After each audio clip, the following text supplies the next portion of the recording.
ओम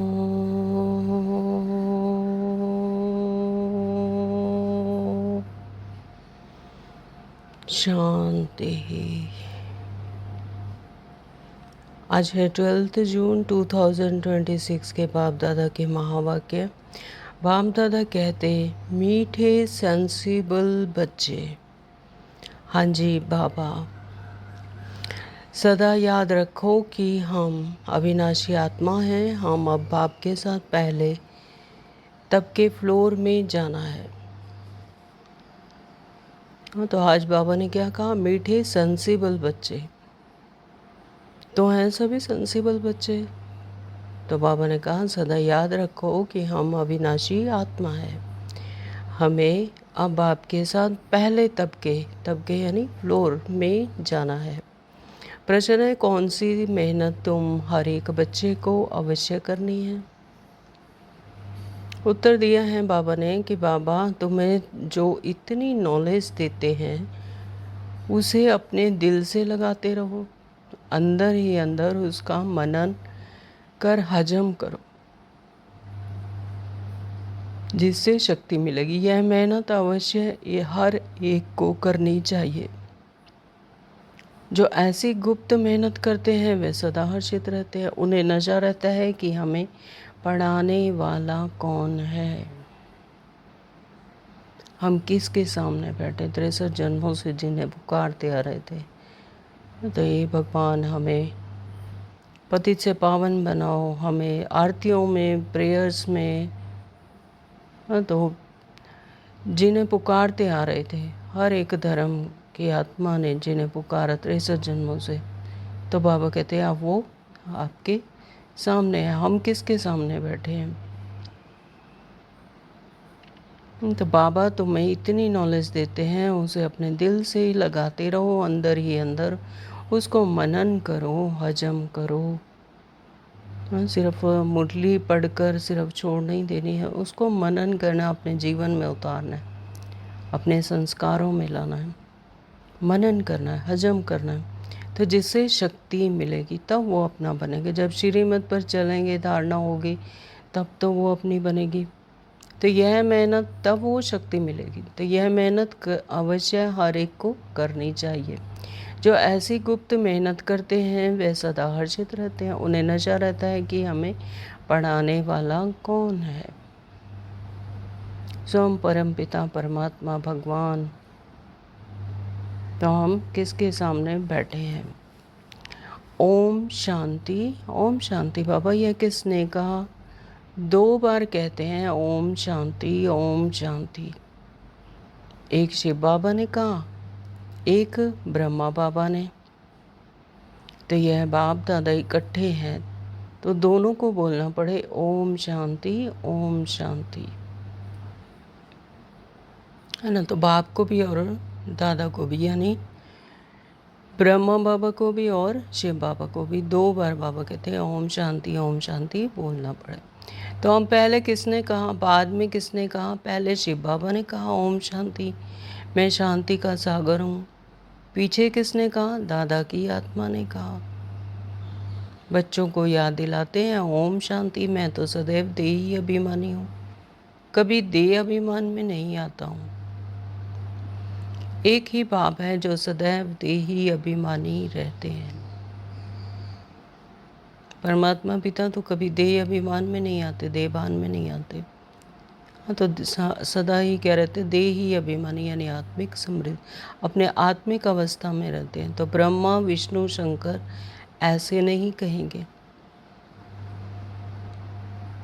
है ना। तो उनको तो देह है, तो बाबा कहते वो तो उनको ऐसा नहीं कहेंगे। तुम जानते हो ब्रह्मा विष्णु शंकर का भी सूक्ष्म रूप है, तो उनका भी सूक्ष्म रूप है, लेकिन परमात्मा का तो कोई रूप नहीं, वो तो है ही निराकार बिंदु स्वरूप। तो ब्रह्मा विष्णु शंकर वो भी क्या है? सूक्ष्म रूप है। तो ओम शांति करने वाला एक शिव बाबा है, जिसको कोई शरीर नहीं। बाप तुमको अच्छी रीति समझाते हैं और कहते हैं मैं एक ही बार आता हूँ, मैं सदैव देही अभिमानी हूँ। मैं पुनर्जन्म में नहीं आता, इसलिए मेरी महिमा ही न्यारी है। मुझे कहते हैं निराकार परमपिता परमात्मा।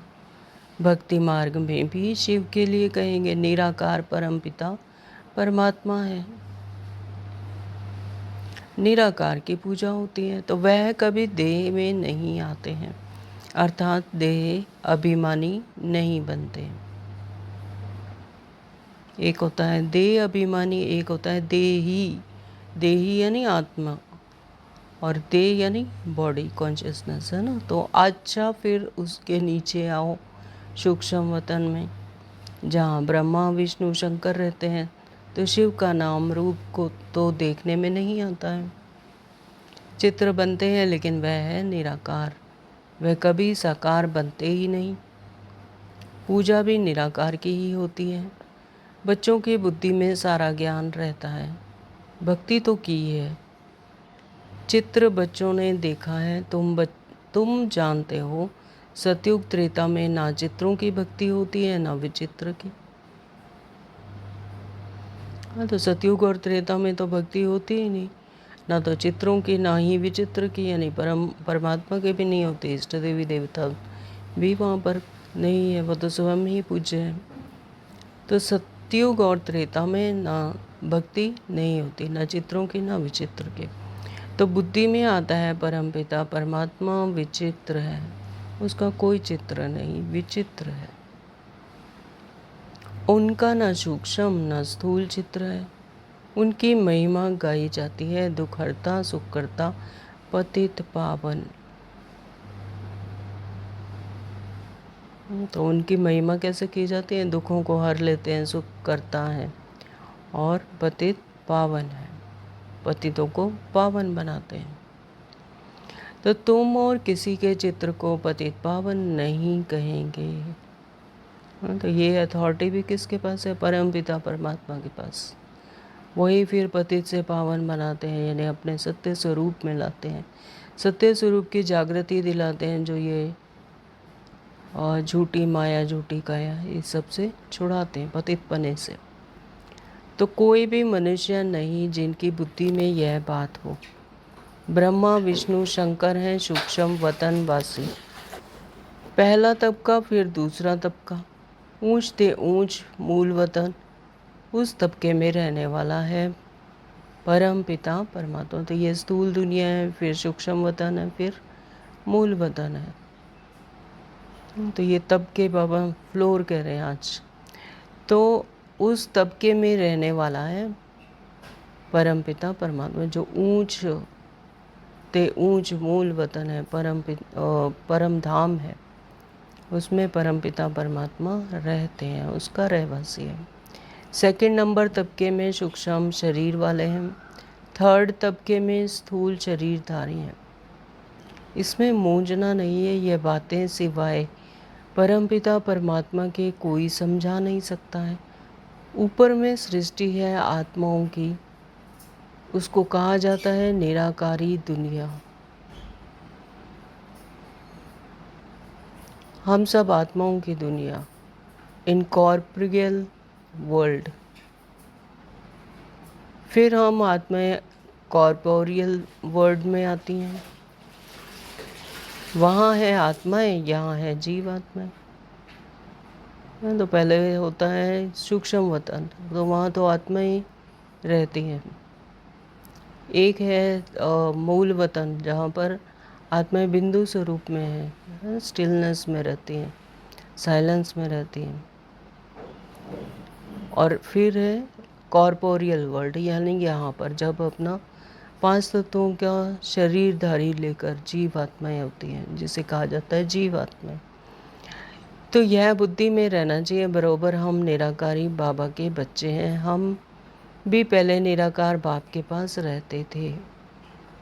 निराकारी दुनिया में ही आत्माएं रहती हैं, जो अभी तक पाठ बजाने तक के लिए आते रहते हैं साकार में।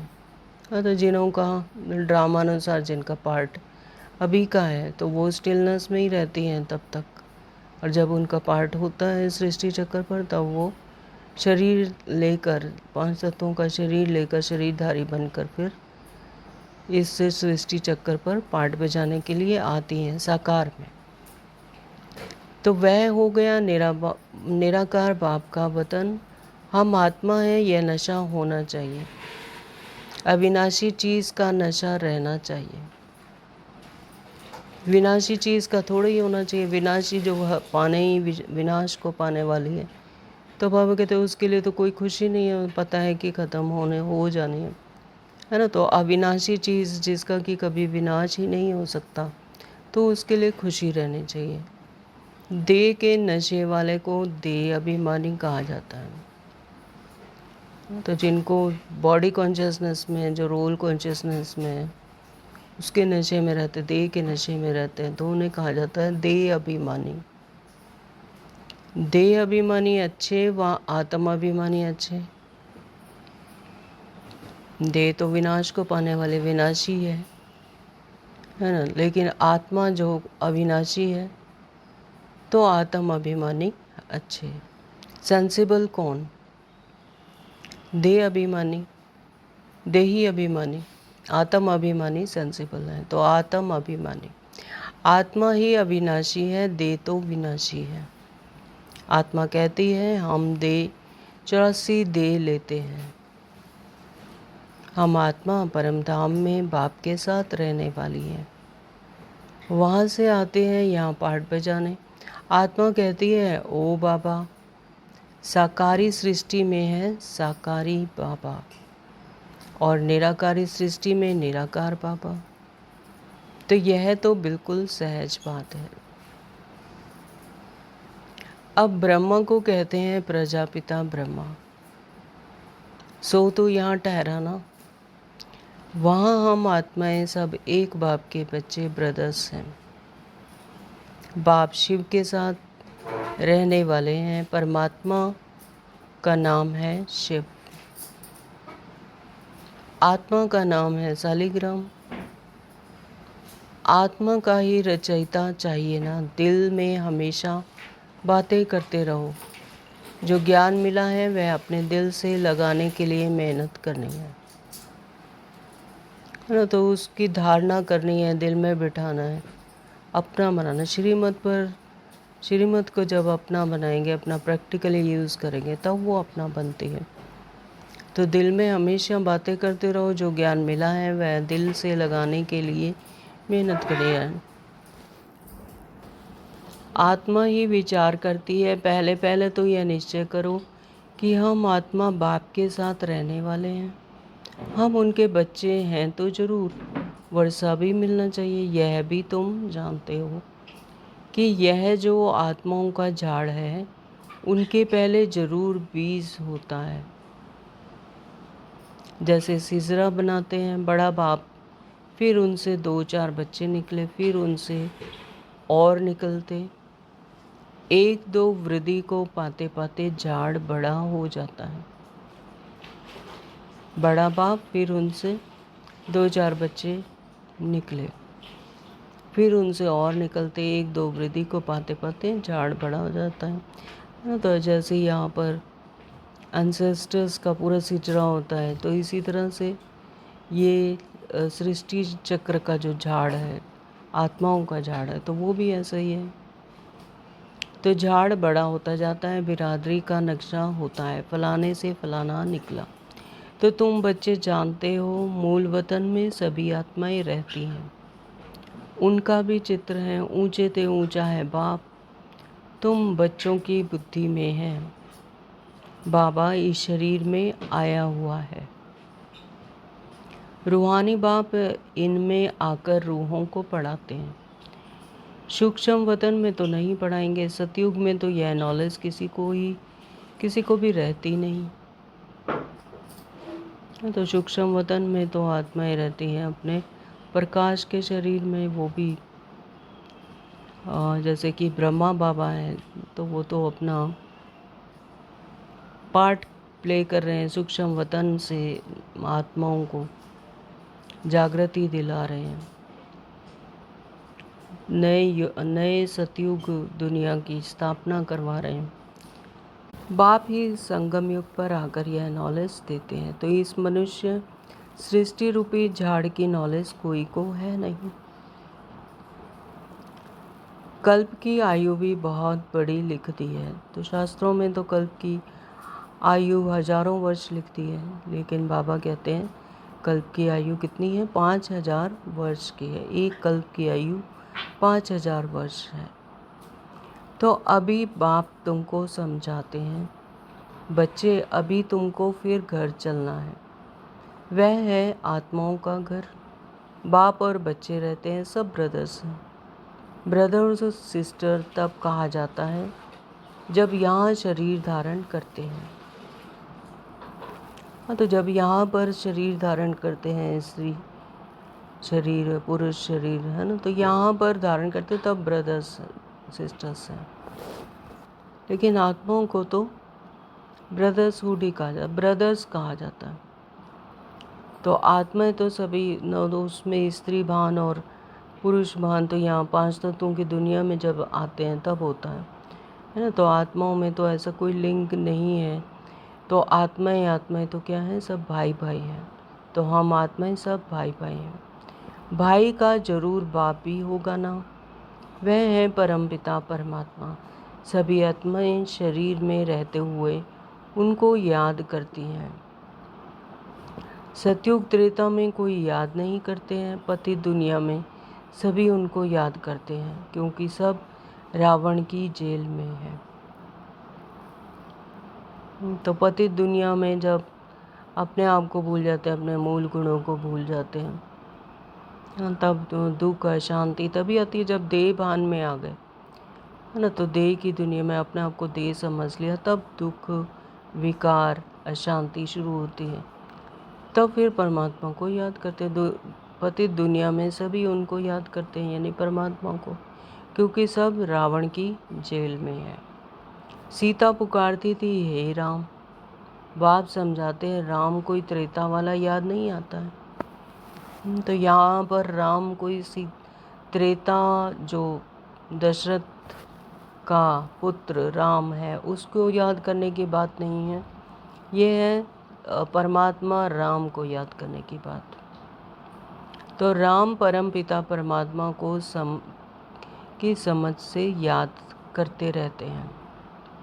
आत्मा पुकारती है, अभी तुम जानते हो आधा कल्प हम फिर किसको पुकारेंगे नहीं। तो आधा कल्प किसी को नहीं पुकारेंगे, क्योंकि आत्मा जो है अपने आत्मिक स्मृति में होती है। मूल गुणों की अवेयरनेस होती है, सुख, शांति, आनंद, संपन्नता उसके ही अंदर है। और देह से डिटैच होती है, उसे पता है कि देह अलग है, आत्मा अलग है। आत्मा ही शरीर को लाइट शाइन करती है, क्रियाकलाप करती है। वहाँ पर कोई कर्म विकर्म नहीं बनता है ना। तो संकल्प अलग अलग नहीं चलते हैं, एक ही तरह के संकल्प चलते हैं सभी आत्माओं के। इसलिए कोई विकार नहीं है, तेरा मेरा नहीं है। वहाँ पर ईर्ष्या द्वेष नहीं है, काम क्रोध लोभ मोह अहंकार नहीं है। हाँ, तो इसलिए ऐसा दरकार ही नहीं है कि वो 2 युगों तक किसी को पुकारते हैं, क्योंकि अपने मूल गुणों में निहित रहते हैं। क्योंकि सुख धाम में रहेंगे, वहाँ पर है ही सुख, सुख शांति आनंद। तो इस समय बाप ही समझाते हैं, दूसरा कोई जानते ही नहीं। वह तो कह देते हैं कि आत्मा सो परमात्मा, आत्मा परमात्मा में लीन हो जाती है। बाप समझाते हैं आत्मा तो अविनाशी है, एक भी आत्मा का विनाश नहीं हो सकता। जैसे बाप अविनाशी वैसे आत्मा भी अविनाशी है। हाँ, तो दोनों की आइडेंटिटी अलग अलग है। जैसे कि बाप अविनाशी है, वैसे ही आत्मा भी अविनाशी है। बाप परमात्मा जन्म मरण में नहीं आते हैं, शरीरधारी नहीं बनते, लेकिन आत्मा शरीरधारी बनती है। सिर्फ ये फ़र्क है। लेकिन आत्मा परमात्मा में लीन हो जाती है। बाबा कहते हैं ऐसा नहीं होता है। तो यहाँ आत्मा पतित तमो प्रधान बनती है। जैसे कल भी बाबा ने मुरली में बताया कि आत्मा को जो ब्रह्म में लीन होने की बात करते हैं, तो ब्रह्म तो क्या है? तत्व है ना, आत्माओं के रहने का स्थान है। तो वहाँ पर जाकर स्टिलनेस में चली जाती हैं। जब तक उनका सृष्टि पर पार्ट नहीं है, तब तक वो वहाँ पर साइलेंस में रहती हैं, स्टिलनेस में रहती हैं। जब उनका पार्ट होता है तो वो ऑटोमेटिकली अपने आप ही संकल्प से अपने आप सृष्टि चक्कर पर आती हैं, अपना पार्ट प्ले करती हैं, फिर वापस चल जाती हैं, है ना। तो ये प्रकृति का नियम है। तो ऐसा नहीं है कि आत्मा परमात्मा में लीन हो जाती है। परमात्मा एक अलग आइडेंटिटी है, तो वो उसमें लीन नहीं होती है। तो यहाँ आत्मा पतित तमो प्रधान बनती है, फिर बाप सतो प्रधान पवित्र बनाते हैं। तो परमात्मा तो है ही सदैव पवित्र, है ना। तो वो सतो प्रधान हमेशा ही रहते हैं, सदा ही रहते हैं। आत्मा ही है इस सृष्टि चक्कर पर आके फिर तमो, पहले सतो प्रधान होती है, फिर तमो प्रधान बनती है। तो ये पार्ट प्ले करने के लिए आत्माएं आती हैं। तो सारी दुनिया को तमो प्रधान बनना ही है, फिर सतो प्रधान बनना है। पति दुनिया को पावन बनाने बाप को आना पड़ता है। उनको कहते हैं ये है गॉड फादर। हाँ, तो गॉड फादर कहते हैं उनको। बाप भी अविनाशी है, हम आत्माएं भी अविनाशी हैं। अविनाशी तो आत्मा परमात्मा दोनों ही अविनाशी हैं। यह ड्रामा भी अविनाशी है।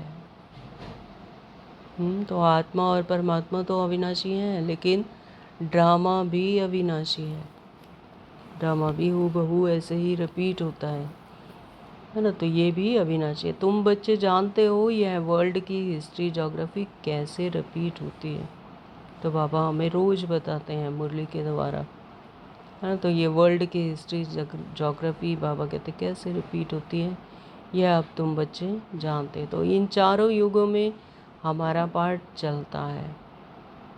सतयुग, फिर त्रेता, फिर द्वापर, फिर कलयुग, फिर संगम युग, है ना। तो ये चारों युगों में पार्ट चलता है। हम सूर्यवंशी फिर चंद्रवंशी बनते हैं। चंद्रवंशी जैसे सेकेंड ग्रेड में आ जाते हैं। हाँ, तो जब तक त्रेता, पहले तो न्यू होती है पूरी सृष्टि, सतो प्रधान होते हैं, सूर्यवंशी होते हैं, उनमें पूरे 16 कला संपूर्ण होते हैं। फिर 2 कलाएं कम हो जाती हैं तो चंद्रवंशी बन जाते हैं। तो चंद्रवंशी जैसे सेकेंड ग्रेड में आ गए, जैसे फर्स्ट ग्रेड फिर सेकेंड ग्रेड, तो ये हो गया सेकेंड ग्रेड। तो 14 कला वाले को सूर्यवंशी नहीं कहा जाता। तो 16 सूर्यवंशी तो पूरे 16 कला संपूर्ण संपन्न अवस्था में होते हैं। और त्रेता युग में आते हैं 16 कला वाले। तो वास्तव में देवी देवता भी उन्हों को नहीं कह सकते। देवी देवता संपूर्ण निर्विकारी 16 कला संपूर्ण को ही कहा जाता है। राम को 14 कला संपन्न कहेंगे। तो राम को धनुष दिखाते हैं, तो यानी 14 कला संपन्न है वो। 2 कलाएं उसमें 2% कम हो जाती है। तो तुम्हारे ही 84 जन्मों का हिसाब किताब समझाया जाता है। तो बाबा जो हमें हिस्ट्री, इस वर्ल्ड की हिस्ट्री ज्योग्राफी समझाते हैं, तो ये बाबा कहते तुम्हारे ही 84 जन्मों का हिसाब समझाया जाता है। नई चीज़ फिर पुरानी होती है तो वह मज़ा नहीं रहता है। हाँ, तो जैसे एकदम ब्रांड न्यू चीज़ होती है पहले, और फिर धीरे धीरे वो पुरानी होनी शुरू हो जाती है। तो ऐसे ही यह सृष्टि चक्र भी है। तो ये पहले एकदम सतो प्रधान होती है, फिर धीरे धीरे पुरानी होनी शुरू हो जाती है। तो पहले संपूर्ण पवित्र रहते हैं, फिर थोड़े वर्ष पास होंगे तो फिर थोड़ा पुराना कहेंगे। मकान का भी मिसाल दिया जाता है। ऐसे हर चीज़ होती है। यह दुनिया भी एक बड़ा मांडवा है। यह आकाश तत्व बहुत बड़ा है, इसका कोई अंत नहीं। इनकी एंड कहाँ है वह निकाल नहीं सकते हैं। हेलो, तो यह दुनिया भी एक क्या है? बड़ा मांडवा, यानी स्टेज है एक। तो यह आकाश तत्व बहुत बड़ा है, इसका कोई अंत नहीं है। इनकी एंड कहाँ है ये निकाल ही नहीं सकते, चलते जाओ, एंड हो ही नहीं सकता। हाँ, तो ब्रह्म तत्व की भी कोई एंड हो नहीं सकती। यूँ साइंस वाले कितनी कोशिश करते हैं एंड दिखाने की, लेकिन जा नहीं सकते, अंत पा नहीं सकते। ब्रह्म तत्व बहुत बड़ा बेअंत है। हम आत्माएं बहुत थोड़ी जगह में रहती हैं। यहाँ बिल्डिंग आदि कितनी बड़ी बड़ी बनाते हैं। स्पेस धरती की बहुत बड़ी है। खेती आदि भी तो चाहिए ना, तो वहाँ तो सिर्फ आत्मा ही रहती है। कहाँ परम धाम है। हाँ, तो आत्मा शरीर बगैर कैसे खाएगी। वहाँ तो अभोक्ता है, वहाँ पर तो अभोक्ता है, अकर्ता है ना, असोचता है। वहाँ पर आत्मा स्टिलनेस में रहती है, बिंदु स्वरूप में निराकार, कोई चुरपुर नहीं, शांति में रहती है, सिर्फ शांति शांति। तो खाने व भोगने आदि की कोई चीज़ होती ही नहीं, तो वो तो यहाँ पर स्थूल दुनिया में ही होती है ना। तो वहाँ पर ऐसा कुछ नहीं होता, ना तो शरीर होता है, ना तो फिर कोई खाने क्या शरीर बगैर कैसे खाएगी। वहाँ तो है ही सब अभोक्ता। बाप समझाते हैं यह ज्ञान तुम बच्चों को एक ही बार मिलता है, तो पूरे कल्प में 5000 वर्ष के बाद, तो इस एक जन्म में यहाँ पर मिलता है। फिर कल्प बाद तुम बच्चों को दिया जाता है, तो ये ऐसे ही कल्प बाद फिर रिपीट होगा। तो इस तरह से बाद तुम बच्चों को फिर से दिया जाता है। तो यह नशा होना चाहिए। हम देवता धर्म वाले थे। तुम कहते हो बाबा आज से 5000 वर्ष पहले हम आपके पास आए थे शूद्र से ब्राह्मण बनने, तो अब फिर हम आपके पास आए हैं। वह निराकार होने कारण तुम कहेंगे दादा पास आए हैं। बाप ने इसमें प्रवेश किया है। बाप कहते हैं जैसे तुम ऑर्गन्स ले पार्ट बजाते हो, वैसे ही मैं भी ऑर्गन्स का आधार लेता हूँ। तो जब शरीरधारी हैं, बुद्धि से समझते हैं, मुख से बोलते हैं, कानों से सुनते हैं, तो इन शरीर के ऑर्गन्स द्वारा ही हम ज्ञान को समझते हैं। तो बाप कहते हैं कि जैसे तुम ऑर्गन्स ले पार्ट बजाते हो, फिर वैसे ही मैं भी ऑर्गन्स का आधार लेकर तुम्हें समझाता हूँ। हाँ, तो हम भी जैसे इस बॉडी कॉन्शियसनेस में होते हैं, तो परमात्मा भी हमें इसी आधार से, बॉडी के आधार से, शरीर का आधार लेकर ही फिर समझाने के लिए आते हैं। नहीं तो मैं पार्ट कैसे बन जाऊँगा ना। तो नहीं तो फिर तो ऐसे संकल्पों से तो कुछ समझा नहीं सकते। तो शिव जयंती भी मनाते हैं। शिव तो निराकार है, उनकी जयंती कैसे हुई। मनुष्य तो एक शरीर छोड़ दूसरा लेते हैं। बाप कहते हैं मैं कैसे आकर तुम बच्चों को राजयोग सिखाऊं, है ना। तो मनुष्य तो एक शरीर छोड़ फिर दूसरा लेते हैं, पुनर्जन्म में आते रहते हैं। लेकिन बाबा कहते हैं मैं कैसे आकर तुमको राजयोग सिखाऊं।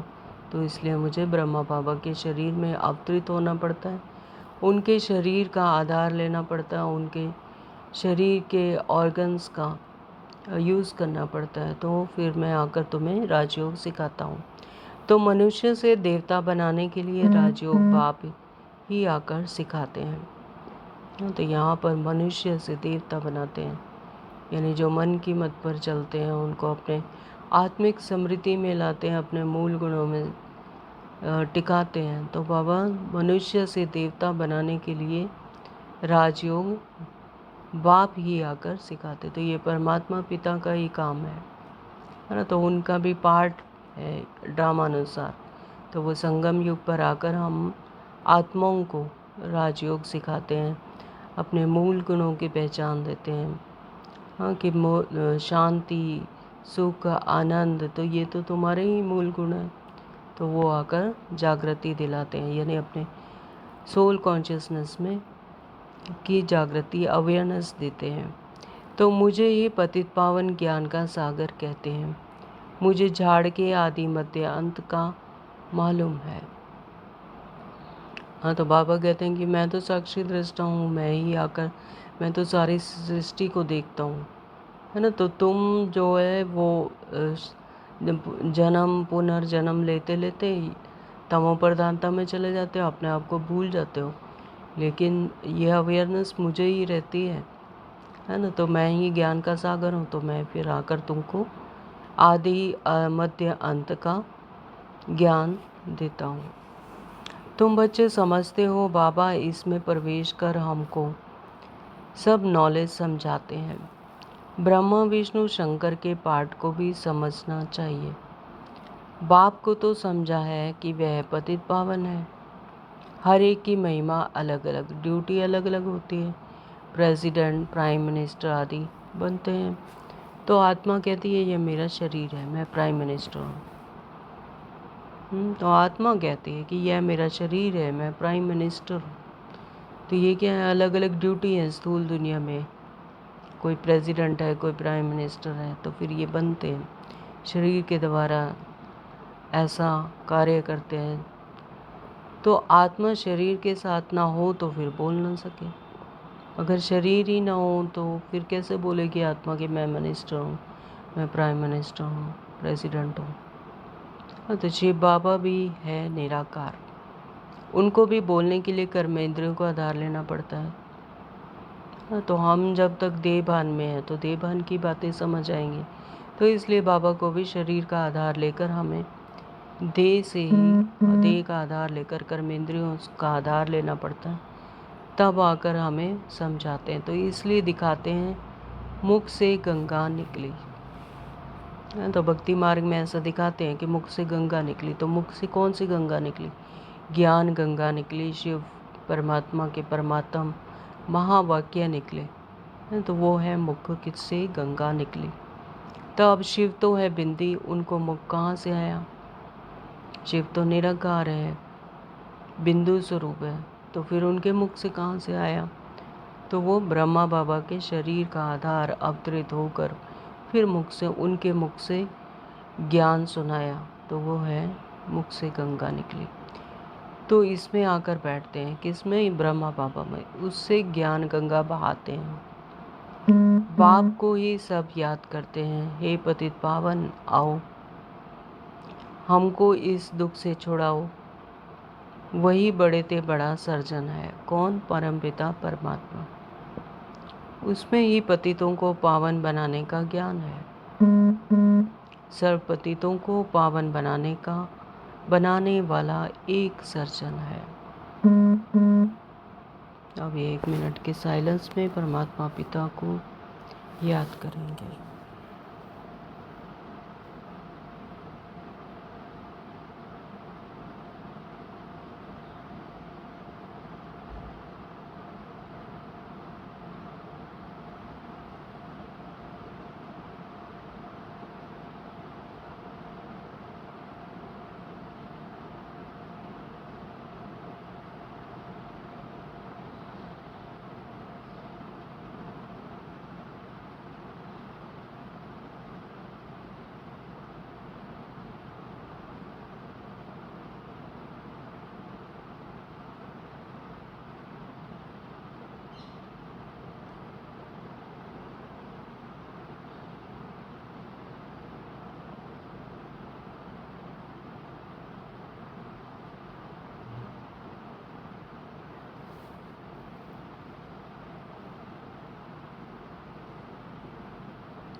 ओम शांति।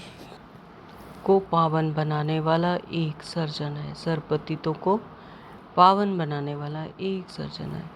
सतयुग में सब निरोगी होते हैं। तो यह लक्ष्मी नारायण सतयुग के मालिक हैं। इसको ऐसे कर्म किसने सिखाए हैं जो ऐसे निरोगी बने? तो लक्ष्मी नारायण तो सतयुग के मालिक हैं। तो बाबा कहते हैं उनको बनाने वाला भी कौन है? उनको ऐसे कर्म सिखाया किसने?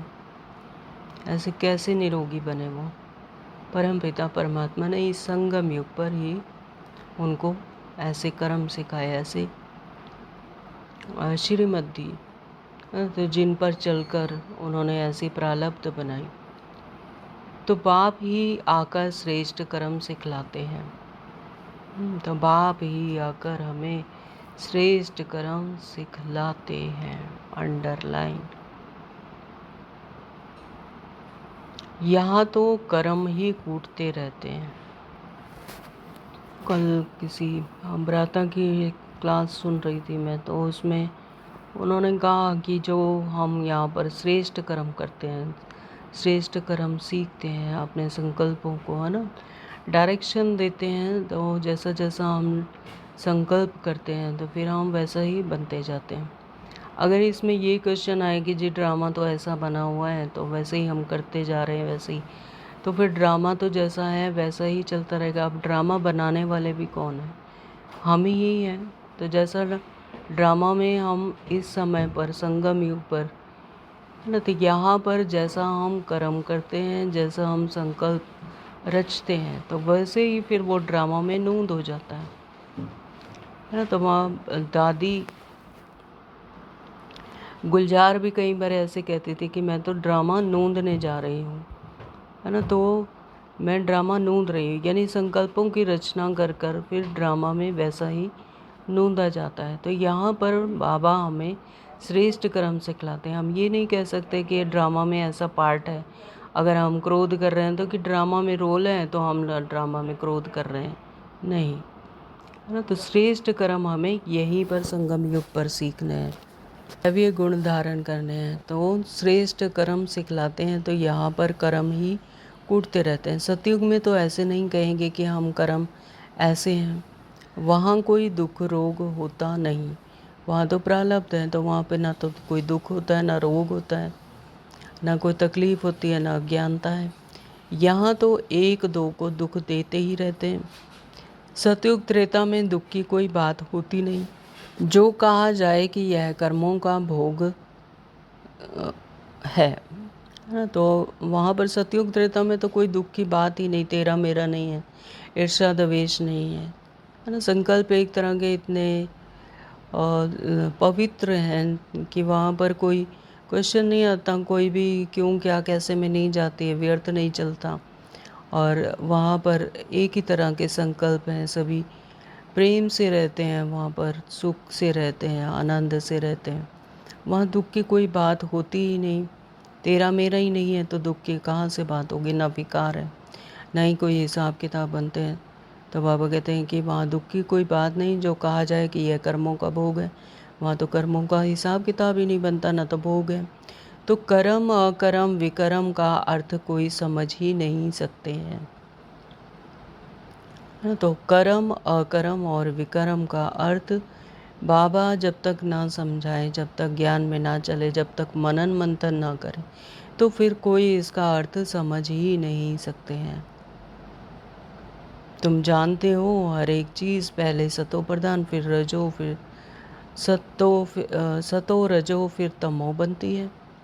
हाँ, तो परमात्मा पिता ही हमें आकर यह अर्थ समझाते हैं, तब हम समझते हैं। तो कर्म यहाँ पर श्रेष्ठ कर्म यहाँ पर संगम युग पर होते हैं। तो ये मार्जिन होती है यहाँ पर, परमात्मा हमें वो टाइम देते हैं, वो अपनी प्रारब्ध बनाने की, अपने संकल्पों को परिवर्तन करने के, अपने आप को आत्मा के, है ना, तो चेंज करते हैं। तो हम यहाँ पर परिवर्तन करते हैं। तो कर्म अकर्म, फिर अकर्म होता है सतो प्रधान, और में अकर्म होते हैं, वहाँ कोई हिसाब किताब नहीं होता है। और विकर्म बनते हैं कलयुगी दुनिया में, जब द्वापर से अपने आप को भूल जाते हैं, हिसाब बनता है, तेरा मेरा आ जाता है, तब फिर विकर्म बनते हैं। तो ये अर्थ भी हमें कौन समझाते? परम पिता परमात्मा। तुम जानते हो हर एक चीज़ पहले सतो प्रधान, फिर रज, फिर सतो, पहले सतो प्रधान होते हैं, फिर सतो, फिर रजो, फिर तमो प्रधान बनती है।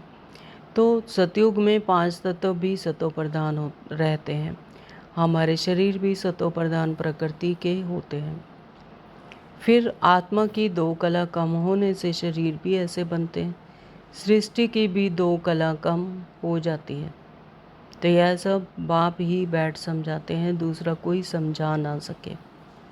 हाँ, तो ऐसा कौन समझाते? परमात्मा पिता ही हमें समझा सकते हैं, वही समझाते, दूसरा कोई समझा ना सके। बाकी तो सब अपने जन्म मरण में आ जाते हैं, सृष्टि चक्कर पर आते हैं, अपना रोल प्ले करते हैं, अपने आप को भूल जाते हैं, तो और कोई ऐसा समझा ना सके, सिर्फ परमात्मा पिता के सिवा। अच्छा, मीठे मीठे सिकलते बच्चों प्रति माता पिता बाप दादा का याद प्यार और गुड मॉर्निंग। रूहानी बाप की रूहानी बच्चों को नमस्ते। हम रूहानी बच्चों की रूहानी माता पिता बाप दादा को याद प्यार गुड मॉर्निंग, नमस्ते जी, नमस्ते जी।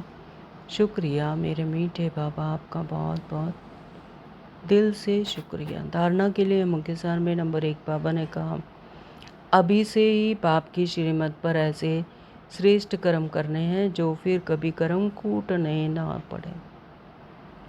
हाँ, तो बाबा ये हमें समय देते हैं यहाँ पर संगम युग पर अपने संकल्पों को, अपने संस्कारों को परिवर्तन करने का यहाँ पर हमें मार्जिन देते हैं। तो बाबा कहते हैं अभी से ही बाप की श्रीमत पर ऐसे श्रेष्ठ कर्म करने हैं जो फिर कभी कर्म कूटने न पड़े, अर्थात कर्मों की सजाएं ना खानी पड़े। तो अपने आप को यहाँ पर ही परिवर्तन कर लेना है, अपने संस्कारों को, दैवीय संस्कारों को धारण करना है, तो फिर कर्मों की सजाएं खानी ना पड़े। नंबर 2 बाबा ने कहा, किसी भी विनाशी चीज़ का नशा नहीं रखना है। यह देह भी विनाशी है, इसका भी नशा नहीं रखना है, सेंसिबल बनना है। तो किसी भी विनाशी चीज़ का नशा नहीं रखना, जो चीज़ है ही नहीं अपनी, झूठी माया, झूठी काया, है ना। तो सब कुछ क्या है, विनाश को पाने वाला है, तो ये इस चीज़ का फिर क्या नशा। तो यह देह भी विनाशी है, इसका भी नशा नहीं रखना है, सेंसिबल बनना है। का वरदान दिया है बाबा ने, वरदानी हाथ अपने सिर पर अनुभव करेंगे कि परमात्मा मुझे ही वरदान दे रहे हैं। तो वो इस पुरानी दुनिया को विदेश समझ, इससे उपराम रहने वाले स्वदेशी भाव। ये पुरानी दुनिया क्या है, विदेश है, हमें कहाँ जाना है, अपने देश में जाना है। तो इससे उपराम रहने वाले स्वदेशी भव जी बाबा। तो जैसे कई लोग विदेश की चीज़ों को टच भी नहीं करते हैं, समझते हैं अपने देश की चीज़ का प्रयोग करें, ऐसे आप लोगों के लिए यह पुरानी दुनिया ही विदेश है। हाँ, तो ये पुरानी दुनिया अब हमारे लिए क्या है, विदेश है। तो इससे उपराम होना है, इसमें कोई आसक्ति नहीं, कोई अट्रैक्शन नहीं। तो इससे उपराम रहो, अर्थात पुरानी दुनिया की जो चीज़ें हैं, स्वभाव हैं, संस्कार हैं, उनकी तरफ जरा भी आकर्षित ना हो। तो पुरानी दुनिया की चीज़ें, पुरानी दुनिया के जो स्वभाव हैं, संस्कार हैं, पुरानी बातें हैं, तो उन सब की तरफ कोई भी आकर्षण ना हो। स्वदेशी बनो, अर्थात आत्मिक रूप में अपने ऊंचे देश, परम धाम और ईश्वरीय परिवार के हिसाब से मधुबन देश के निवासी समझ अपने इसके नशे में रहो। स्वदेशी, स्वदेशी यानी अपना देश और अर्थात आत्मिक रूप में अपने ऊंचे देश, परम धाम। तो परम धाम हमारा क्या है, परम धाम स्वदेश है। और इस ईश्वरीय परिवार के हिसाब से मधुबन देश, यहाँ पर स्थूल दुनिया में मधुबन देश के निवासी समझ इसके नशे में रहो, इस खुशी में रहो। स्लोगन है, झमेलों में फंसने के बजाय सदा मिलन मेले में रहो। तो झमेला कहाँ होता है, जहाँ क्वेश्चनिंग आती है, क्यों, क्या, कैसे, ऐसे कैसे वैसे, है ना। तो झमेलों में फंसने के बजाय, झमेलों में नहीं फंसना, बिंदी लगा दो बस, ना पास्ट ना फ्यूचर, नाव में बिंदी लगाकर झमेलों में फंसने के बजाय सदा मिलन मेले में रहो, यानी परमात्मा की याद में रहो। ओम शांति। आज के ये अव्यक्त इशारे हैं, सदा हर्षित रहने के लिए अपनी नेचर को सरल बनाओ, सहनशील बनो। होली हंस की विशेषता है सरल चित्त, सरल वाणी, सरल वृत्ति, सरल दृष्टि। तो मुझे होली हंस की अगर वृत्ति ऐसी सरल है, तो फिर चित्त भी कैसा होगा, सरल। तो कोई भी हड़बड़ाहट नहीं। वाणी भी कैसी होगी? सरल। कोई दुख देने वाली, कड़वे बोल बोलने वाली नहीं होगी। वृत्ति भी कैसी होगी? सरल। दृष्टि भी कैसी होगी? सरल। तो बाप दादा को सबसे प्रिय, सबसे समीप, साफ दिल वाले प्यारे हैं। हाँ, तो परमात्मा पिता को वही बच्चे प्यारे हैं जिनका साफ दिल है। तो सबसे समीप साफ दिल वाले प्यारे हैं। साफ दिल सदा बाप दादा के दिल तख्त नशीन, सर्वश्रेष्ठ संकल्प पूर्ण होने के कारण वृत्ति में, दृष्टि में, बोल में, संबंध संपर्क में सरल और स्पष्ट एक समान दिखाई देते हैं। सरल बन जाओ तो सोना कैसा होता है? मोल्ड हो जाता है जल्दी, है ना। और लोहा कड़ा होता है, वो तो मोल्ड नहीं होता है। तो हमें भी क्या बनना है? सरल बनना है। संबंध संपर्क में भी सरल। किसी ने कहा, आपने माना, तो वो है सरलता, है ना। तो लेकिन श्रीमत के आधार पर, गलत बातों पर नहीं। तो संबंध संपर्क में सरल और स्पष्ट एक समान दिखाई देते हैं। साफ दिल वाले सदा बाप दादा के दिल तख्त नशीन। तो सर्वश्रेष्ठ संकल्प पूर्ण होने के कारण वृत्ति में, दृष्टि में, बोल में, संबंध संपर्क में सरल और स्पष्ट एक समान दिखाई देते हैं। तो आज सारा दिन इस पर ही अटेंशन देंगे, अपने आप को सरल चित्त, सरल वाणी, सरल वृत्ति और सरल दृष्टि अपने आप में धारण करेंगे।